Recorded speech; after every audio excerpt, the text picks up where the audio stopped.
On va commencer par changer notre photo en noir et blanc. Pour faire ça, on va ajouter un calque de réglage, mélangeur de couches.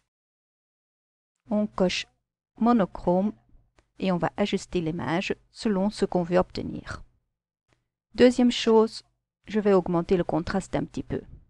Pour cela, je prends un calque d'ajustement courbe et je vais donner à ma courbe une forme de S.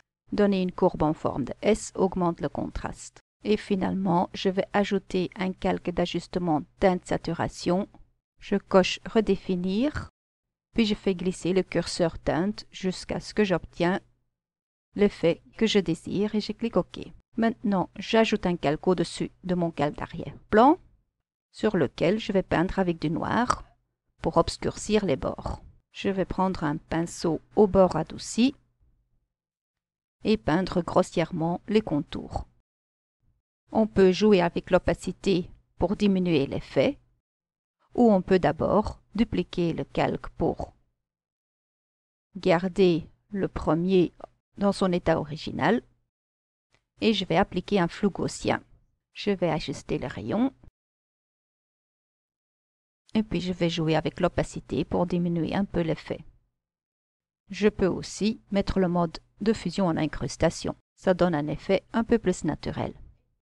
Et finalement, on va ajouter un bord autour de la photo. Je vais d'abord transformer mon calque d'arrière-plan en calque actif en double-cliquant dessus. Et puis, je vais augmenter ma zone de travail. Je rajoute un calque en dessous de mon calque d'arrière-plan. Je vais remplir ce calque de blanc. CTRL flèche de retour ou Command Delete. Je vais sélectionner tous mes calques et déplacer tout ça. J'aurais aussi pu les mettre dans un groupe. Je vais double-cliquer sur le calque avec ma photo et lui donner un effet de contour.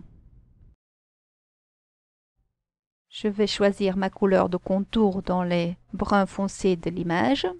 Pour cela, je sélectionne la pipette et je vais échantillonner une couleur dans l'image. Choisir le contour qu'on veut.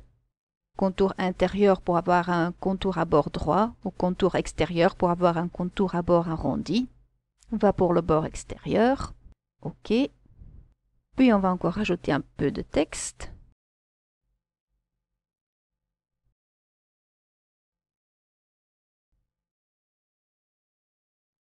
Et voilà notre photo convertie en ambiance vieille photo.